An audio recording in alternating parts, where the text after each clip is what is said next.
is CJ Kemick. It's my privilege to be the superintendent of Fremont Unified School District. We do have some new members today, so what we'll start with is some introductions. I'm going to ask Ms. Sandoval to lead off the introductions, and then we will move to our trustees and then our staff. And then we will have the members of the panel that are not staff introduce themselves. You all may see each other in different orders on the screen, so feel free to just speak up once staff is done.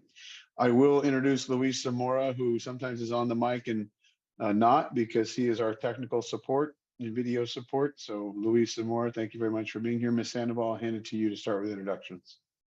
Sure. Patty Sandoval. I support Superintendent Kemick and the Board of Trustees, and I serve as a secretary for the Superintendent Budget Advisory Task Force.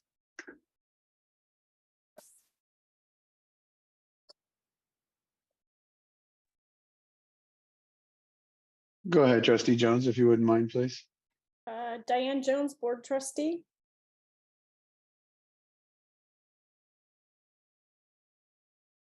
James, then Steve, please. James Arcala, Director of Budget, Audit, and Attendance. Steve Musto, Assistant Director of Extended Learning, and I'm serving as the FSMA representative. Thank you. And we'll then move to on what's on the bottom left of my screen, Caitlin Lim.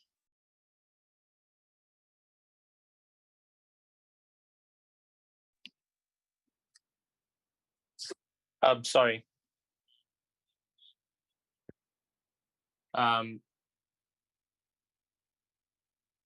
This is Chongpin Lim, parent for Caitlin. Sorry, my Zoom is not set up correctly. I'm a parent for my daughter is in Chatpoint, so I'm just appointed to be a parent representative. So, fantastic! Thank you so much for joining us. Thank you. Really appreciate you being here. And then we'll move to the bottom right of my screen, Kimberly. Hello, I'm Kimberly. I'm a school bus driver and I'm secretary of SEIU, and I'm also having the Zoom issues right now. Sorry. No problem at all. Thank you, Kimberly, for being here. And we'll move to Ganesh. Hi, Ganesh Balamithran, new parent member of the board here of the task force. And my son goes to Irvington High School.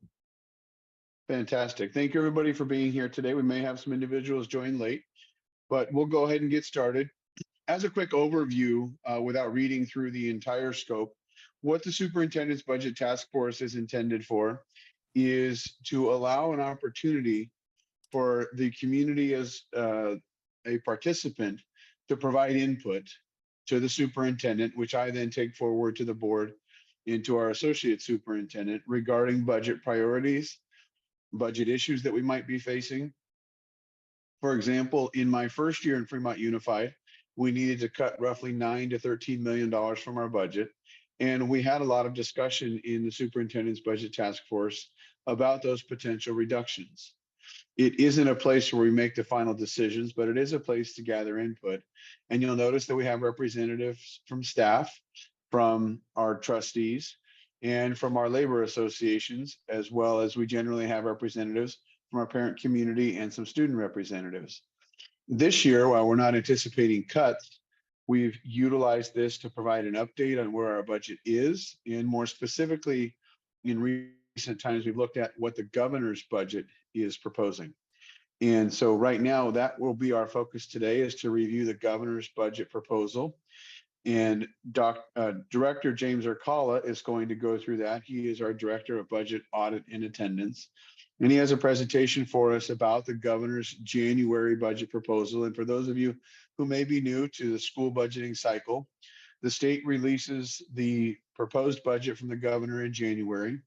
Then from January to May, the legislators across the state have a lot of back and forth around what is going to be the state budget. There's a lot of lobbying from different groups and advocacy from individuals like myself and members in school districts.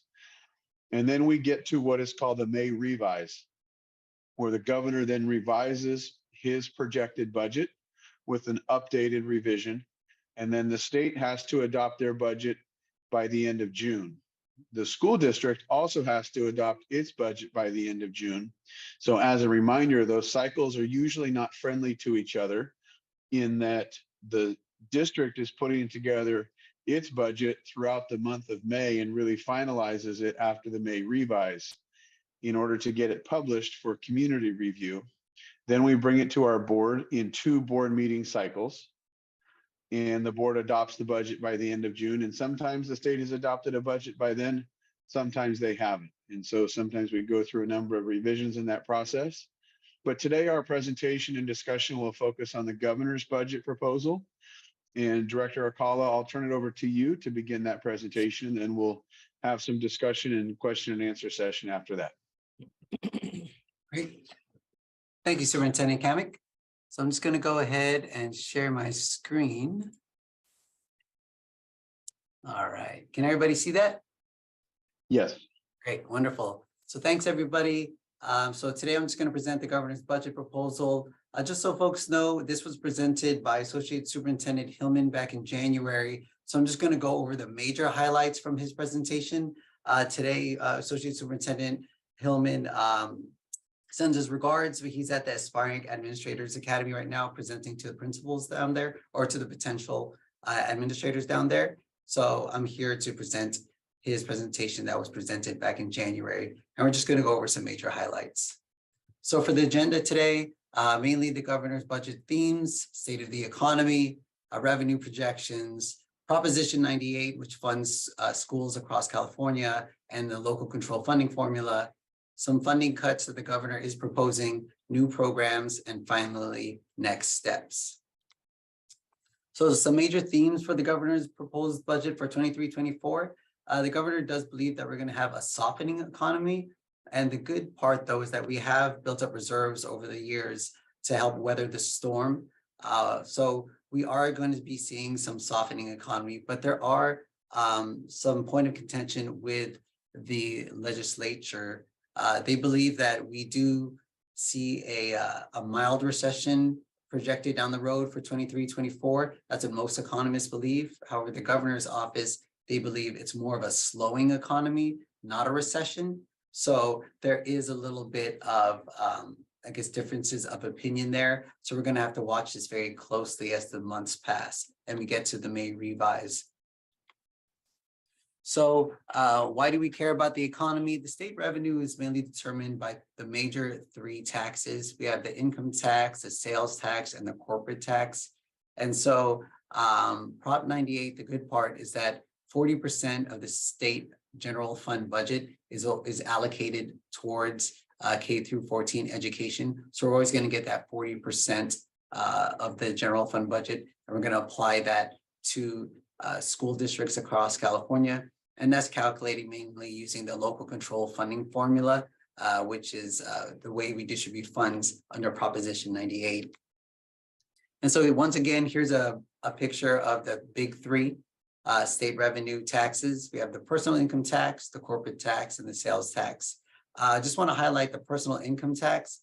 Personal income tax accounts for 75% of the state revenues.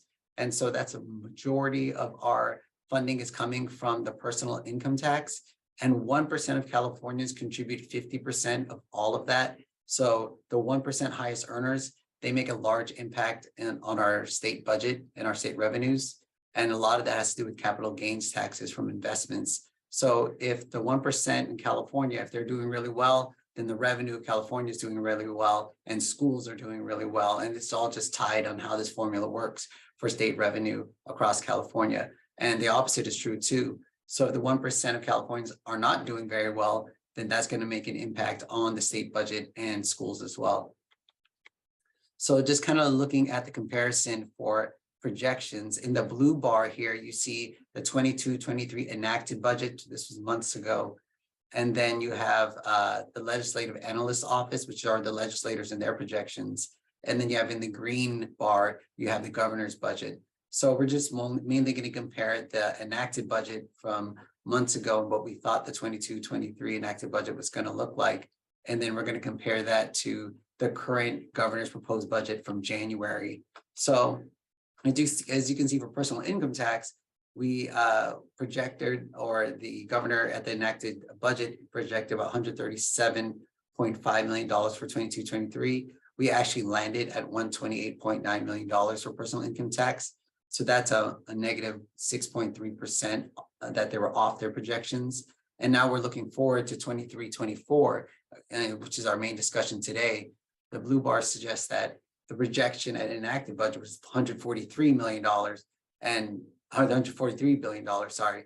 But then the actual or the projection that they have that's most updated is $126.7 billion. And that's off by 11.8%. So as you can see, we're trending down in terms of revenue in regards to our projection towards what we see now in January for the 23-24 budget. So revenue is trending down in regards to projections. And then here we have the corporate tax. So similarly, just looking at the right side of the screen in 23-24, projected 42 billion. It's looking like it's more than likely going to be at 39 billion. So it's a reduction of 6.4% off projections for corporate tax. And finally, for sales tax, looking to the right side of the screen again, 35 billion was what was projected for 23-24. But at the current data that's coming in, it's at $33 billion, which is off by 4.3%. So just, the theme is revenue projections are coming in lower than what we originally projected, or the governor's budget originally projected. So some of the main highlights there is that the governor's budget, they assume a slower economy, not a recession, but there is pushback. Some economists and the legislator, they're assuming that there's probably going to be a recession. So we got to watch that closely. We also have to watch the stock market really closely. It's like I said before, personal income tax has a big impact on our revenues. So stock market is connected to a lot of that personal income tax in terms of investments. So we have to watch that carefully in regards to the budget for 23-24 revenues. And then, the big question mark is, are we going to go into a recession? So just like this pie chart suggests, it just kind of gives you a broad overview of what the major K-12 spending proposal looks like. Just looking at the pie chart, 81% is going to go towards a local control funding formula, which is the main potatoes of our general fund dollars and how it's calculated. There is some dollars set aside for the LCFF equity multiplier, and we'll talk about that more later. That's a new program. And then the TK add-on is in green at 3%. And then the County Office of Ed, they also get a slice of this pie as well at 10%. And so just looking at our funding factors, and this is really important as we kind of project out our revenues for the school district. Looking at the first green bar, that was our 22-23 base grant per ADA. So that's what kind of like our baseline, what we're starting at. And then as we add on these additional rows, this is what's being added on for 23-24. So as you can see, we have that 8.13% COLA. We have grade span adjustment. That's what GSA stands for. So we're getting additional dollars there. TK add-on. And then that orange line below the bolded black line, that's our 23-24 adjusted base grant per ADA, or average daily attendance. That's how we're funded on attendance. And so for TK, you can see here's like 14 million, K through 3 is 10.9 million, 4 through 6, 10 million. And this is per attendance, per student attending our schools.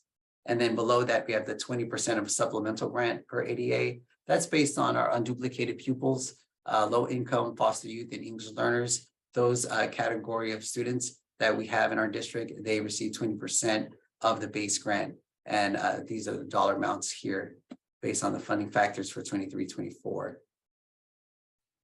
And then just going into contribution rates for CalPERS.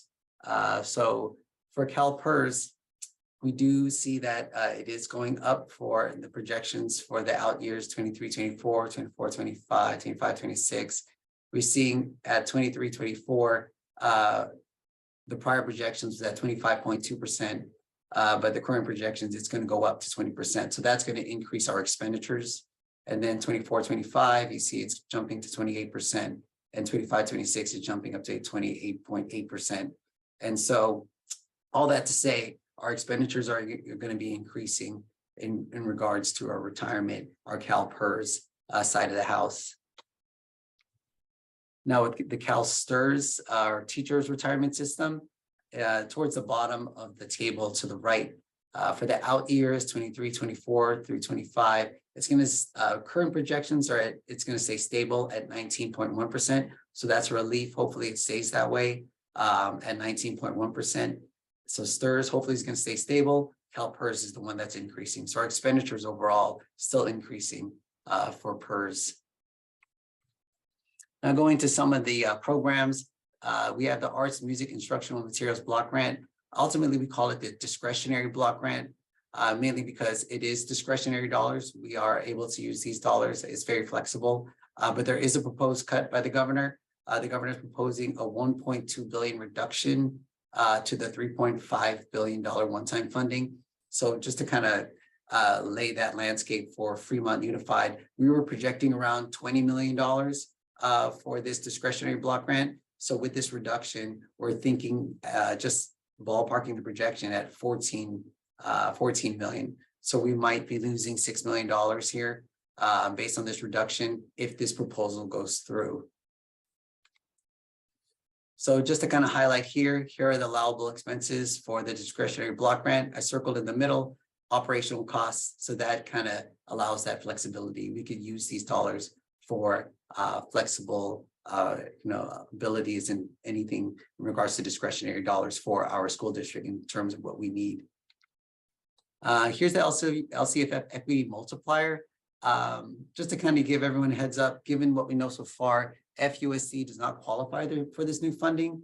Ultimately, schools must have 90% of students that qualify for free and reduced lunch at the elementary school and middle school level, and 85% at the high school level. So these are really high qualifying levels in regards to free and reduced lunch students. So given what we know so far, Fremont Unified does not qualify for this new funding.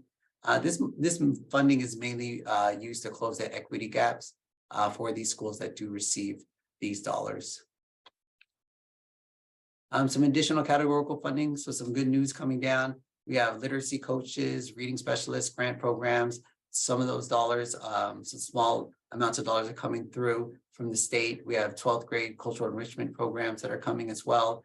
And we do have some dollars to help fight the opioid epidemic coming as well.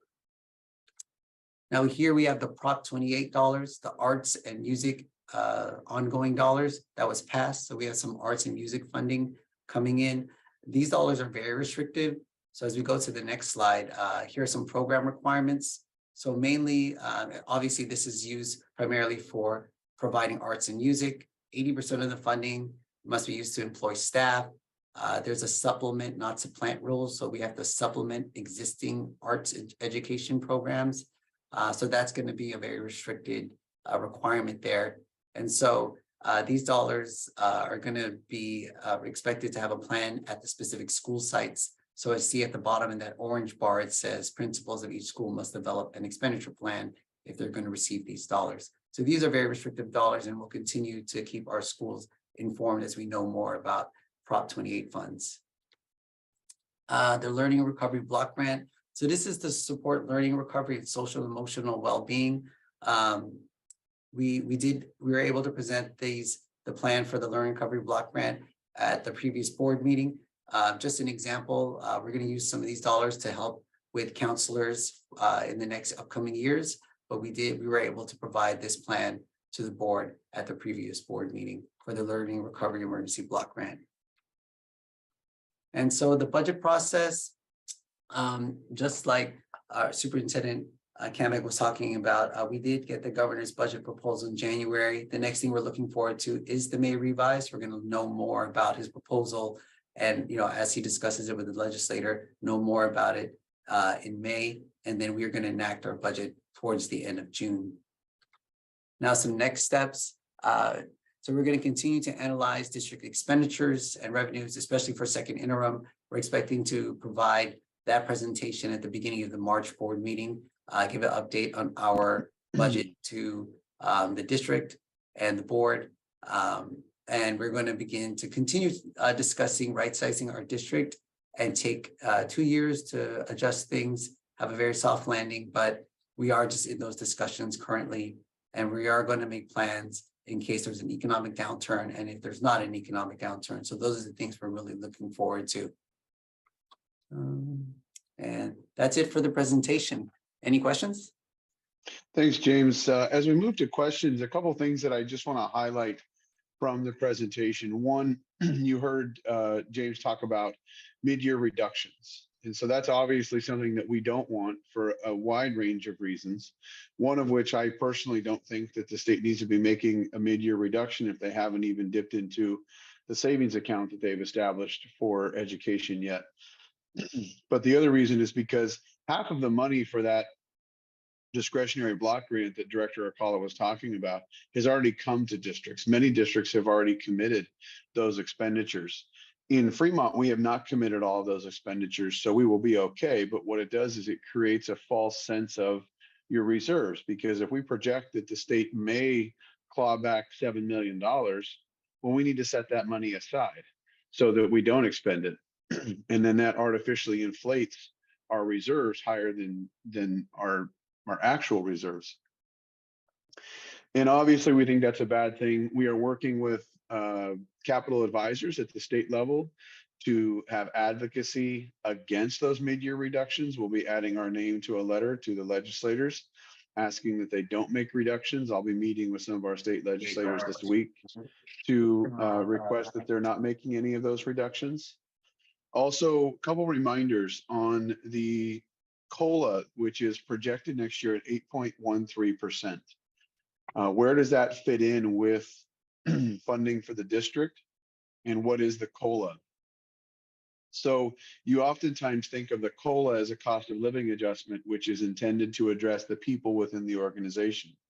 However, in school funding, the COLA that's provided to school districts is the base amount of increased revenue. So while that is projected to be 8.13% at the state level, we're hoping that they can actually fund that full 8.13%. As we all know, there's years where they don't fully fund the COLA. Now, the other thing to keep in mind is because we are a district that is in declining enrollment, 8.13% might be the COLA, but we won't take last year's revenue and increase it by 8.13%. We will have less of a revenue increase than that because we will have a decline in enrollment, which means less revenue. So we'll still see an increase, but it will actually be less than the total 8.13% if that's how they fund it. The last thing I would just say on Prop 28, there's still a lot of discussion happening at the state level, and Prop 28 is what was passed on the ballot for art and music. The reason there's a lot of discussion is because some of the regulations that are in that come from legislation that wasn't necessarily written by the governor or other legislators. And so there's a number of complex areas where districts are trying to figure out exactly what can qualify and what can't qualify for the supplement versus supplant. And we'll be having a lot of discussions at the state level. We expect to see trailer bill language, which should give us more guidance on what is an allowable expenditure. But it is one of the few things that we've seen pass where the money will come to the district level. The district has no say exactly in how it's spent, and it has to go right to the school site level for principals to approve with a site plan. So a couple notes there. And with that, we'll open it for questions about the governor's proposal, or if there aren't questions, or we can do both, we would also open it up for areas that this group thinks we should focus our attention as we go through budget development season in the next few months. And feel free to either raise your hand on Zoom or just flash it on the screen, and we'll do our best to make sure we call you. Go ahead, please, Ganesh. Yeah, thanks for the presentation. Just newcomer, I just had a quick question on slide 5, James, on the presentation. So on slide 5, it shows the funding. Oh, thanks for bringing that up. Yeah, so it shows the funding from tax revenues that then flow into the state general fund, and Prop 98 determines the 40% for LCFF. So this is all at the state level. I guess my fundamental question is, how much of our funding comes from the federal government, if at all, any? And we don't seem to mention that in the slide, so I was kind of curious. Sure. Yeah, good question. I'd have to look into my, I have a budget book in front of me in regards to how much dollars actually come from the federal government. Today, we're talking about mainly the state dollars, but from the federal government, let's see, we are at first interim that we presented to the board back in December. We were currently at federal government, about $25 million from the federal government. And these are just multiple grants that received, especially around like special education. Okay, thank you. And just when we think in terms of issues with budgets, I heard about the work that is happening at the state legislature. Is there anything that happens with the federal representatives and that side as well, or is it just limited to the state engagement? So the predominant amount of our funding comes from the state, but we do get significant funds from the federal government, both in title funds, and we get some contribution in special ed, but not, the state actually contributes more than the federal government in that regard.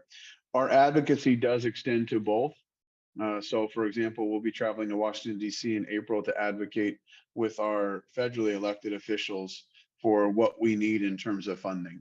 And while we're taking other comments, I'm going to jump off this screen for a minute and see if I can pull up a slide that may be helpful, Ganesh, on your question from a recent state of the district that we presented. That might be a helpful visual. And I can't see the screen, so Ms. Sandoval, if there's others raising their hand, if you could maybe call on them, please. Sure. At this time, there's nobody.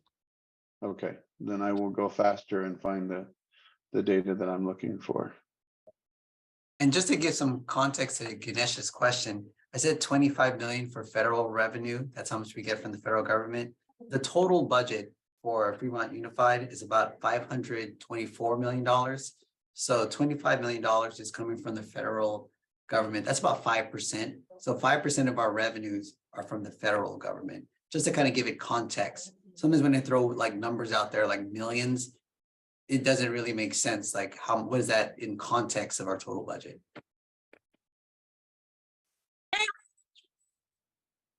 Good to see you.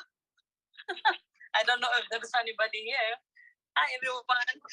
And so you may be able to see this slide, and I think that may help address the question there in terms of the money that we receive from the state under the local control funding formula, and then the amount that we receive from federal revenues.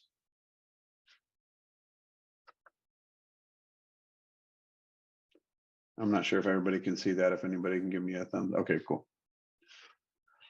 But I think it's a helpful Yes, thank you. Yeah, and I visual think representation. that 4.8% is roughly what James was saying as 5%, I believe. Yeah. Thank you. Superintendent Kamick, is most of that federal revenue restricted? Yes, almost all of the federal revenue is restricted.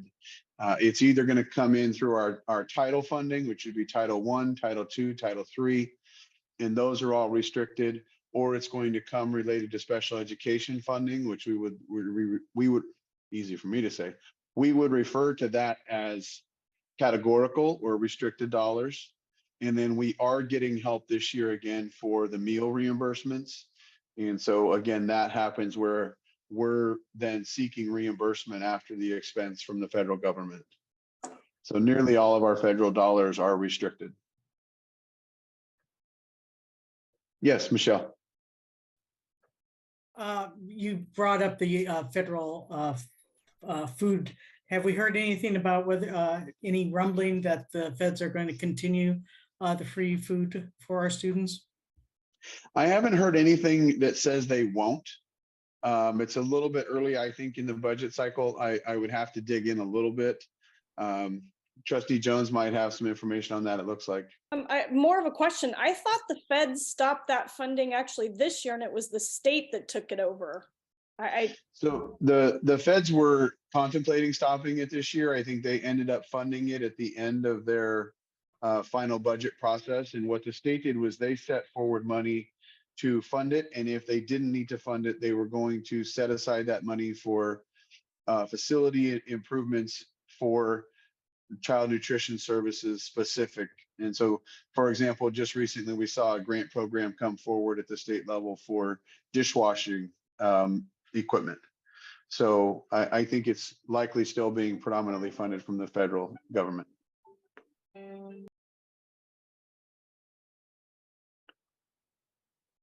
Any other questions or areas that the team would like to see us highlight or focus as we move through our budget development process? Go ahead, Michelle. Well, I have to ask a follow-up question now. Being that there is funding, you said, for child nutrition for dishwashing equipment, are we going after grants like that? Because I know we are trying to, in some of our, we have some pilot schools out there that are looking to that we're contracting with someone to do an exchange on plates and stuff like that. Are we looking into being more self-sufficient? Yes, so we just got the information on that program about a week ago. Our Director of Child Nutrition Services, Johannes Vanderpool, he is reviewing right now what our potential eligibility would be and what the scope of the grants would be through the state program. So he is already taking some initial steps on that.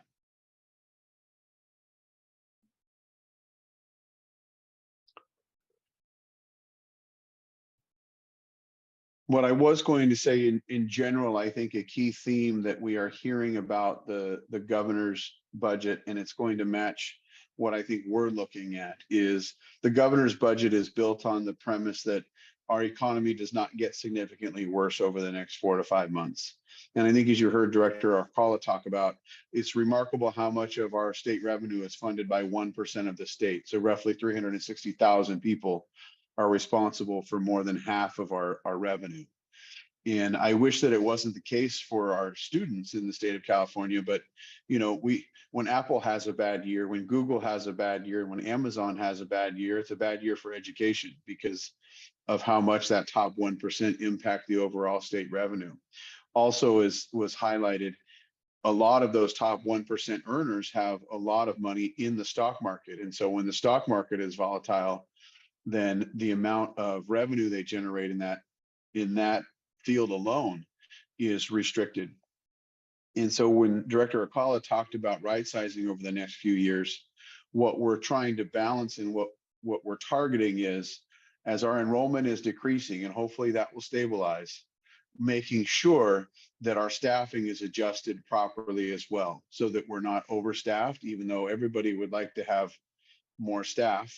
Because everybody in education is stretched pretty thin, but it's really monitoring that fiscal capital with the allocation of our enrollment. And for those new to the call, as is the case for most districts, roughly 85 to 88% of a district's budget goes to people, which makes sense when you recognize our core task of educating children. Trustee Jones. Yeah, I've got concerns about COLA because it sounds like, assuming they fund it, it's a good COLA, it's high. But we've seen in the last budget cycle that even though we had what was considered an extremely large COLA, it didn't really meet inflation. And I'm wondering if in this next budget cycle, we're expecting to see parts of our budget where the expenditures are actually increasing by more than what we think COLA will be. I don't know if utilities are what we're expecting there, but if there are significant parts of our budget where we know we're going to outpace COLA again. I think it's likely that we'll outpace COLA. I mean, some of that will depend on what happens with inflation in the larger scheme of the national and global economic market.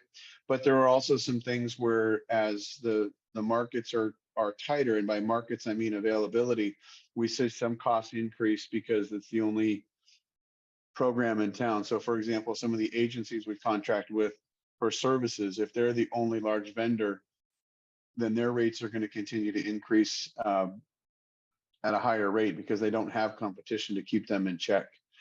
I think, Trustee Jones, as you're highlighting, a good point about the COLA is to remember two things for those on the call that might be new to this. There's a statutory COLA, which is really a statistically driven number, which pulls data points from the economy over each quarter for an extended period of time.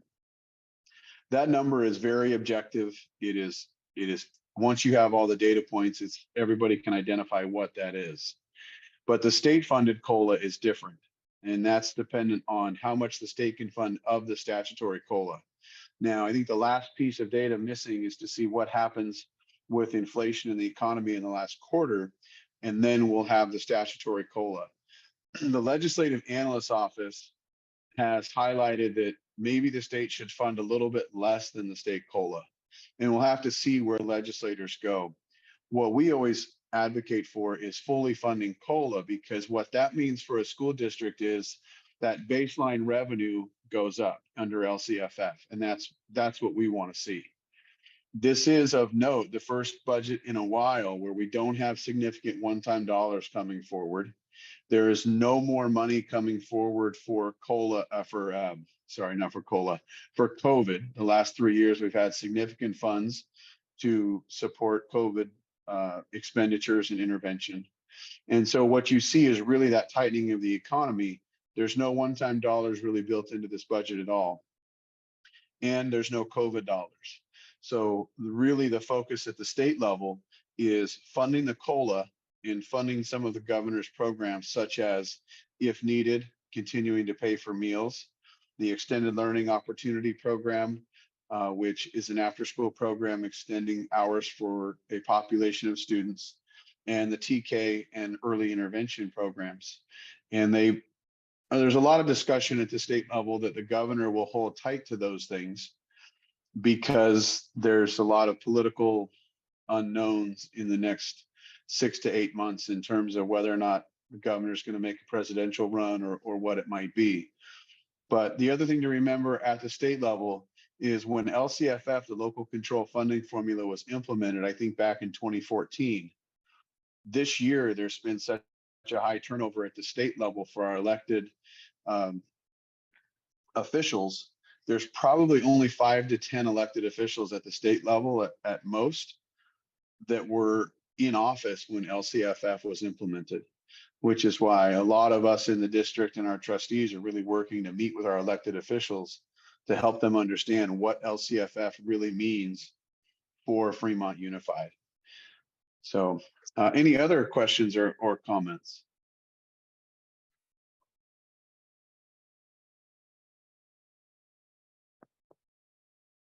Susan and then Ganesh. Good afternoon. I have a question. When children, and this isn't on the agenda, when children are absent from school and it's an excused absence, do we get any form of reimbursement for their excused absence versus an unexcused absence? And the reason why I asked that question is this year in particular, we are seeing a large amount of people take vacations all over the world for extended periods of time, 3 to 4 weeks at a time in the middle of the school year. And there's a lot of learning loss that takes place during that time. I know in the past we got reimbursed for excused absences, and correct me if I'm mistaken, but do we not get money reimbursed, or do we get money reimbursed?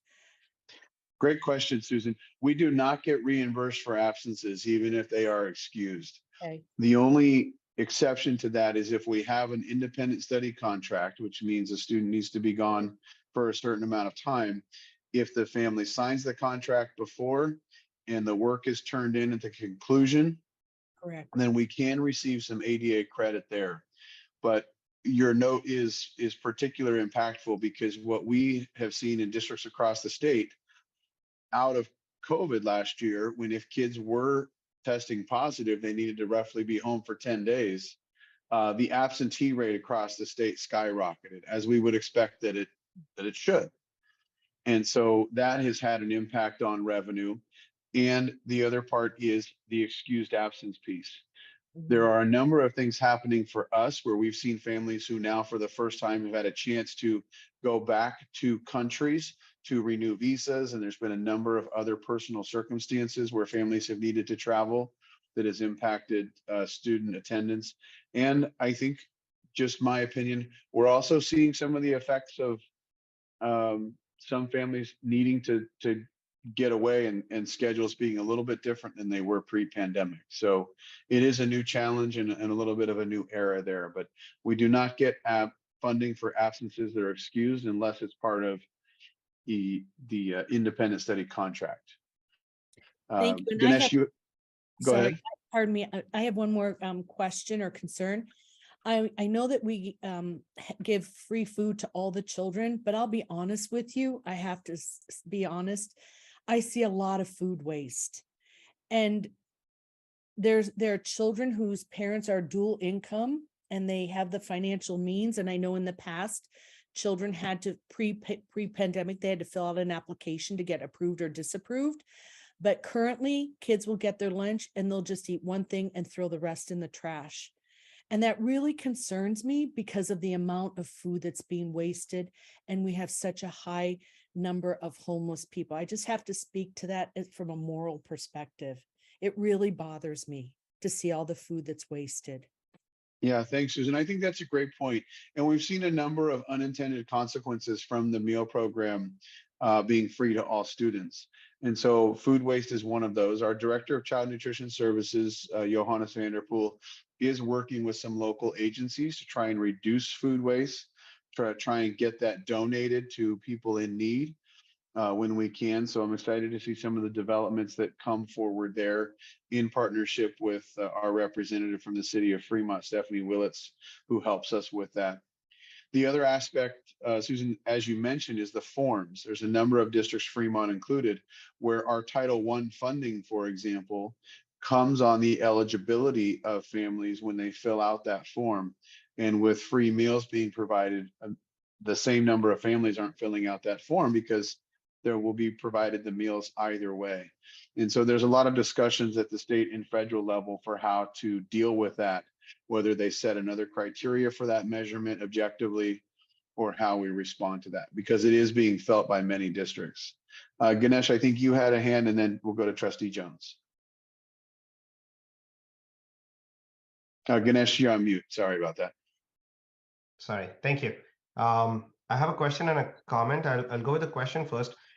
You were saying that our trustees are meeting with the new representatives to explain to them what the ADA impact is for Fremont. What is it that we are trying to change in the process by doing that? Are we trying to move away from to a different kind of funding formula, or what is it that we're looking to achieve there? So I'll answer that question, and perhaps when Trustee Jones speaks, she can share what her advocacy points are.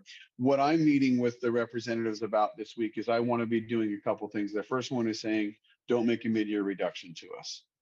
The second is I'm going to be seeking for more flexibility with the fact that we're in declining enrollment across the state and the amount of absences that we've seen. Because one important thing we haven't talked about today is we aren't funded based on the total number of students who enroll.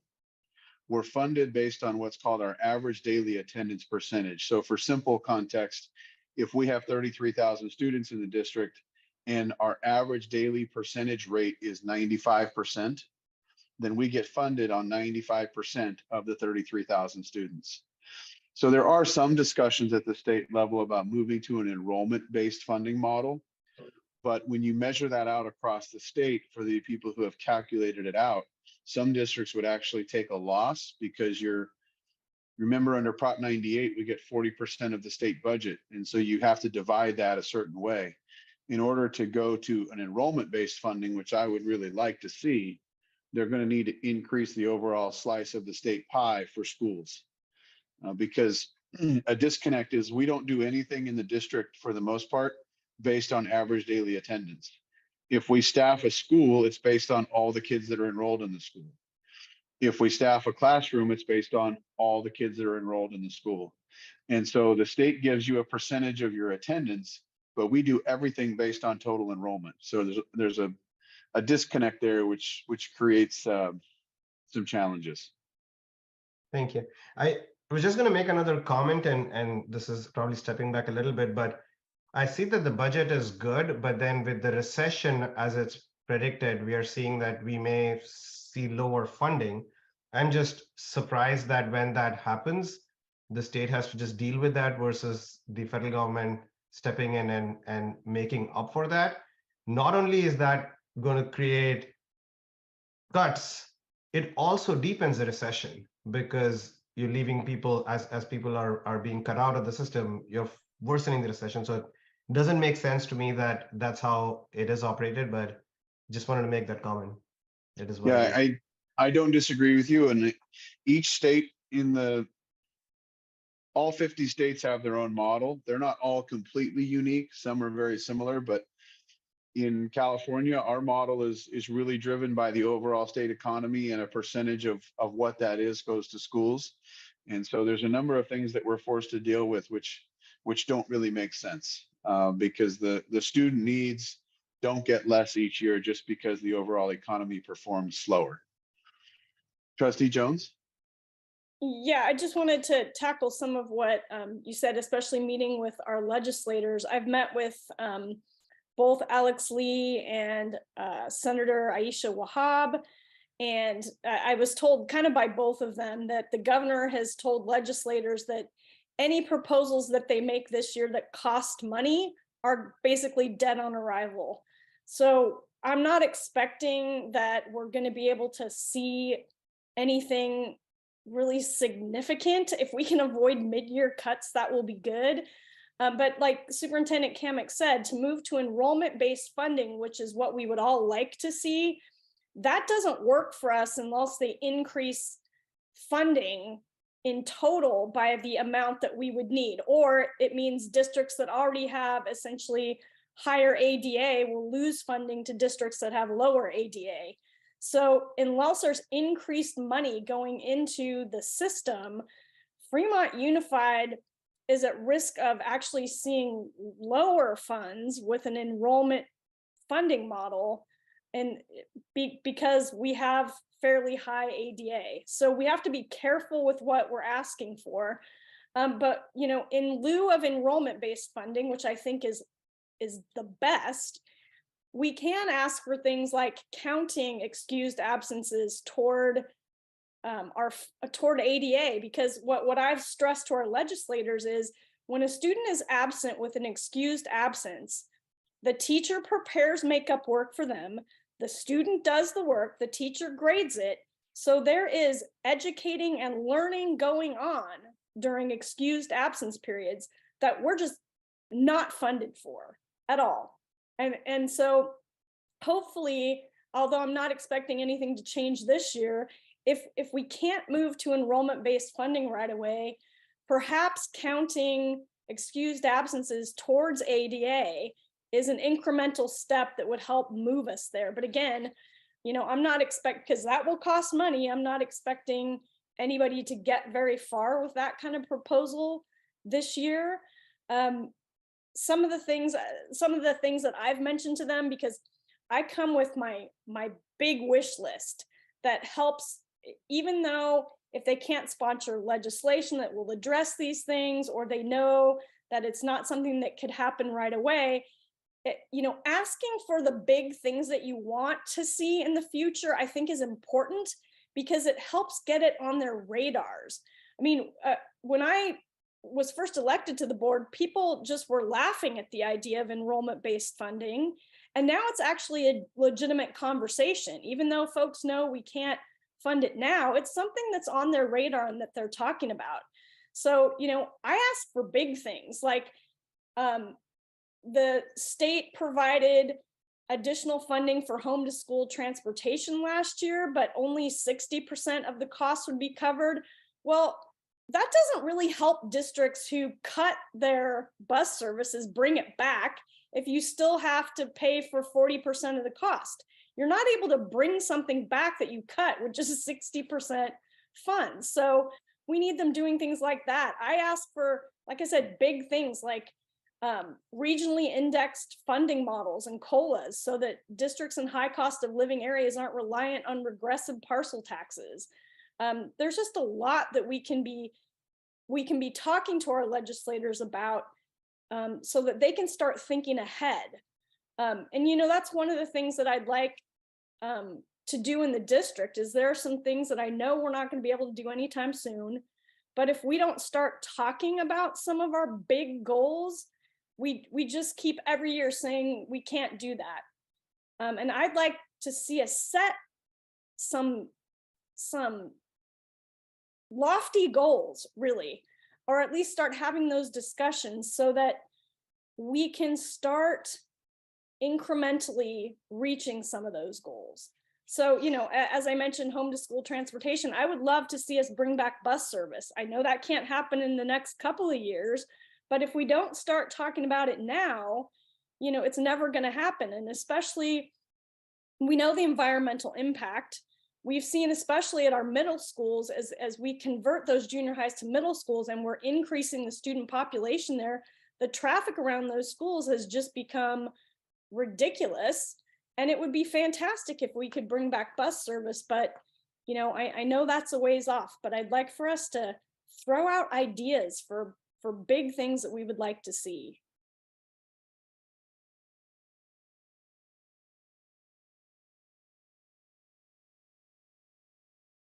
Thank you, Trustee Jones, and thank you, everybody. And we certainly can add that as a future agenda item to the next meeting and be a chance for the task force to dream big and think about the what ifs.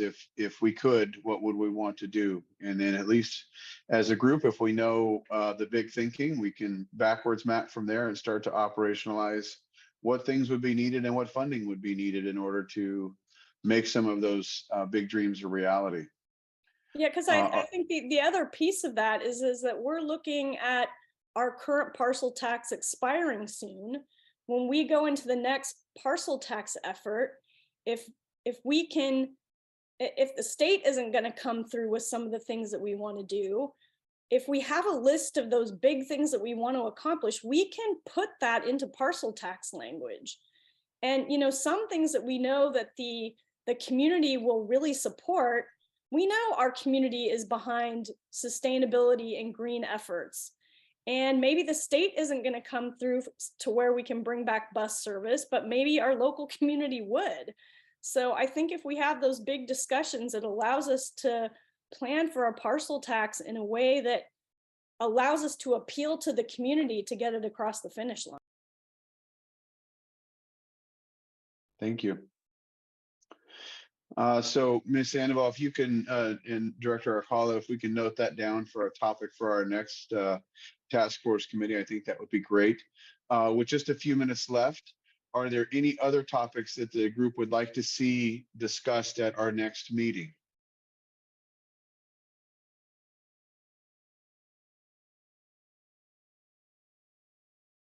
Okay. I want to make a comment.